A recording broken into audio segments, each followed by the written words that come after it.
Welcome back. Bruce Porter joins us now for this week's Dollars and Cents. Time to get hold of our money in a good way. All right, how are you? We hope so. I'm good. We hope so. All right. I'm sore from the weekend. He's been power washing all weekend long. The ins and outs of power washing we've been talking about. Yeah. Well, just take a lift off. I'm glad to be back to work so I can rest. I know. I hear you. All right, we have a question for you. Are you ready? All right, you just relax. I'll read. Here we go. I am changing jobs after a successful 23-year career in the medical field. I've already been hired by another company and will be setting up my benefits and retirement plan with them shortly. Should I roll my old 403B to my new employer, or are there better alternatives? All right, what do you say? That's a good question. That question comes up a lot. People, here's my retirement. Should I take it with me and roll it over? Mm-hmm. Should I leave it there, or what should I do? That's a great question, because a lot of companies will allow you to roll over to your new employer, but some of them won't. Okay. Now, that's just kind of the basic answer to that question. You got to find out if they'll even accept it. Why will some of them not let you do that? Plan administration, plan documents may not allow for an influx of that much Well, that'll cash. answer your question right there, so find that out. Now, the more important thing is not necessarily that.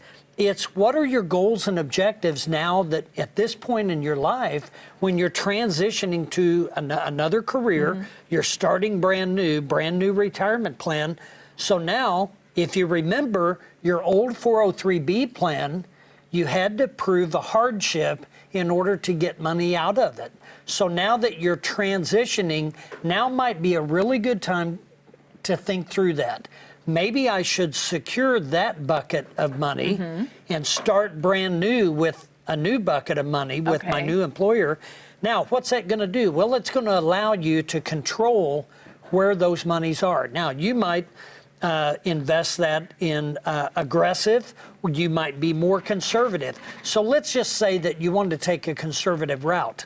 All right, so now let's say half your money you've got in retirement now is going to be secured and accessible. Okay. Because if you secure it in an IRA and you roll that over to yourself in an IRA plan, you're going to be able to determine how you're going to get your money out. If it's still in a 403B plan, you're going to have to prove a hardship to get it out, and they're going to restrict how much you can take out. Okay, fair enough. Now, if you think about the positioning of those funds, that could create a very good portfolio, because now you can be more aggressive while you're getting employer contributions and you're getting an influx of free money from them, plus growth. You could be a little bit more aggressive knowing that you've secured your other plans. Now, you get growth without risk over here. You get growth with an aspect of risk. So best of both worlds here. And you kind of get the best of both worlds. Why not? So when you rethink through what's the most important thing right now, rolling it over or not, maybe it's, should I maybe not roll it over so I can stay in more control of that money? I think that's something that's got to be thought through. Well, and to roll it over or not, I was going to ask you early on, you don't ever have to roll it over. You can just leave it. Are there pitfalls, though, in leaving it? There are. You know, the pitfalls of leaving it there that I have seen, you lose kind of the inside scoop of what's going on. You lose the desire maybe to keep up with it. People just kind of say, well, that's with my old employer. Out of it's sight, still out of there. mind. Out of sight, out of mind. And there's changes or adjustments. A lot of people will have stock in their investment with the old employer. And, you know, it's not always a good idea to do that. I think that people need to pay more attention to their retirement money.